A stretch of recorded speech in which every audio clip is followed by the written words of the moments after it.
5 easy things you can do to get your handicap lower today.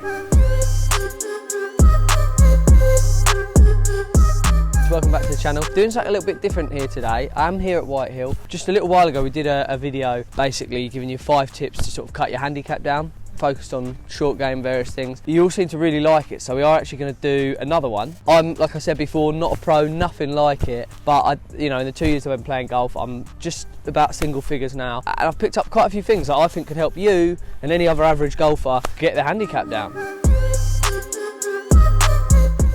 Right guys, tip number 1. Play the course. I'm 140 yards out here. When I was a higher handicapper, I would actually have said, oh, I'm 140 yards out, let's play a 9-iron.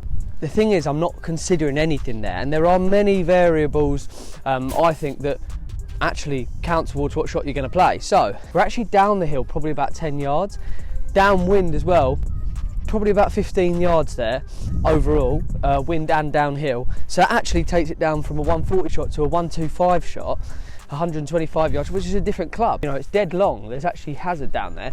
So if you had played a 9-iron, you would have been long. It would have cost you more shots. So the key thing I'm saying really here is just take a moment to think about it. In fact, Rick Shields has a good video or a good pre-shot routine. It's good to follow. And like I said, I'm not a pro, and this is just something I've picked up on that really does help. And so credit to Rick Shields, also my coach at Totally Golf, for helping me with that sort of stuff.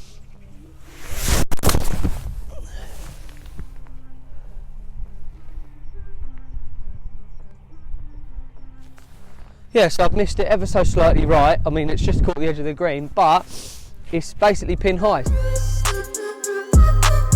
That's tip number 2, have a favourite yardage. I'm here on a par 4. I've hit a bad tee shot, and I don't think I can get to the green with my second shot. What I would used to do, and I think high handicappers tend to do, is go, well, I'm just going to try and get as close to the green as possible, and we'll go from there. What's really helped me is having a yardage that I know if I can get there, I'm confident I can get fairly close to the pin or onto the green to a good point, and that's 110 yards for me. And although it might sound weird that I'd rather have an 110 yard shot than a 50 yard shot or a 60 yard shot, is this the truth? Because I feel like I can get closer from 110 having more of a full wedge or a stock wedge than I can with a little flicky shot from 50-60 yards, or more often than not. So around 18 holes you're going to be able to play that shot a fair few times, and you're confident with it, and you'll be able to get closer to the green.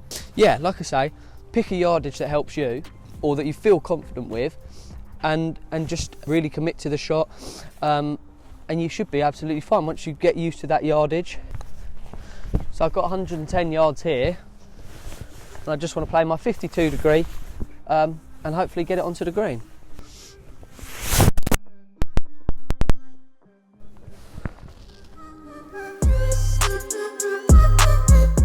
Oh, I almost fell there.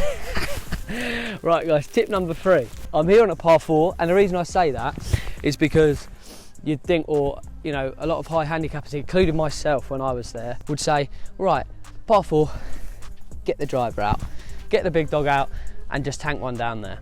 You don't always have to play driver. Sometimes it's a tight tee shot, it's a tight par 4. The trees come in a lot from the right, and it narrows, it gets even more narrow where my drive would sort of carry to. So, the likelihood is I might be in the trees. If I take one club less and play 3-wood, slightly less aggressive play, I'm going to be what? Maybe I'll be 30-40 yards back, a bit more maybe, but I will be hopefully in the fairway, and I'll have a shot into the green, albeit it'll be a little bit further back, but it will be in the fairway with a clear shot on, other than having to chip out from under the trees or get a lucky sort of shot onto the green. Again, it's common sense. I mean, I'm not a professional, I've said it enough times, but these are just things that are common sense really, and they're interesting to think about, or important to think about when actually trying to put a score together. And now I'm going to absolutely knock this 3-wood out of the park down the middle. I mean, you're probably going to be in trouble either way if you hook it left. But guys, remember, that is actually the better play still. Guys, managed to find my ball there and knock it back out into the fairway. So, tip number 4 is play your misses, or play the misses of the course. It's similar to tip number maybe 1 actually, or 2, but left is dead. You can sort of see, if we have a look, left side of the green is dead. It all runs down the hill, rolls out, and there's bunkers, and then it rolls all the way down the hill. Long is the exact same, dead. So short and right is okay. So yeah, the pin might be tucked to the left, but there's no point playing that shot, because if you miss it slightly left, it might go all the way down the hill. Play right side of the green. If you miss it right, fine, there's nothing there, you can just get off up and down. And if you miss it left, you're probably going to be centre of the green. Again, another one that's just complete common sense, but is a massive thing for my golf game. Just something to think about when you step up to a shot. Where's the danger? And then try and avoid that. I don't think the greenkeepers like me too much. I've come out here quite early, well, very early. It's like just gone 7 now. Just following me around doing stuff like the exact green I'm on and none of the others. So I think they probably hate me. Everyone hates a guy who's filming on the golf course, don't they? So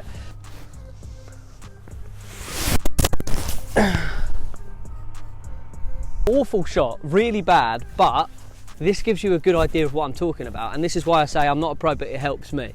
I'm obviously not a pro based on what you've just seen. I've pulled it off the planet, but I was aiming out to the right, and I've literally just caught the left edge of the green. So if I had aimed centre green, I'd have pulled it off and down the hill, but because I didn't, I pulled it quite badly, really badly actually, really badly, and I've still caught the edge of the green. Follow my tips, they work for everyone. I'm going to sink a massively long one in the sunrise, because why not?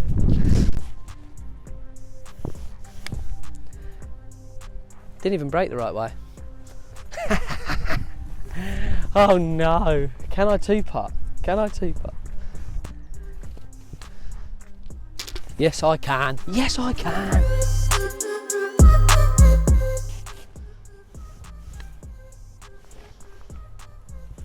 Tip number 5, guys, let it go.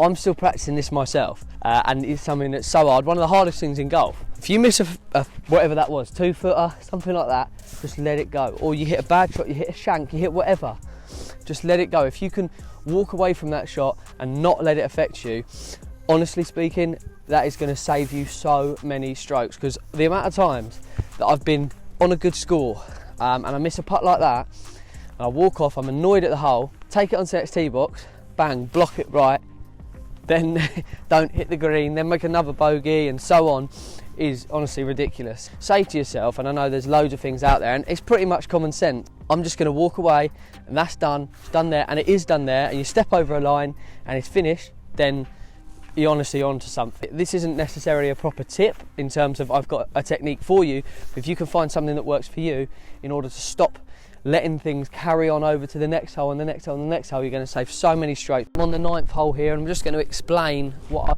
I mean by some of this course management. It's an 160-yard shot in general, up the hill about 10 yards, that takes it to 170, which would be a 7-iron for me. It's also, or 170, 175, 175, it's also into wind a little bit, that's probably 175, 180, that's a 6-iron, so I've got a 6-iron. I'm playing to the back of the green, because it is a back pin, there's nothing long of the green, nothing at all that's dangerous, so that's fine, we'll play to that. Front of the green, if you miss it short, it will just roll back down, so you want to play to the back. It is tucked, the pin, to the left, where there's bunkers as well, but we want to avoid that, so I'm playing more to the right. There's bunkers there, but actually hopefully it's going to draw into the middle.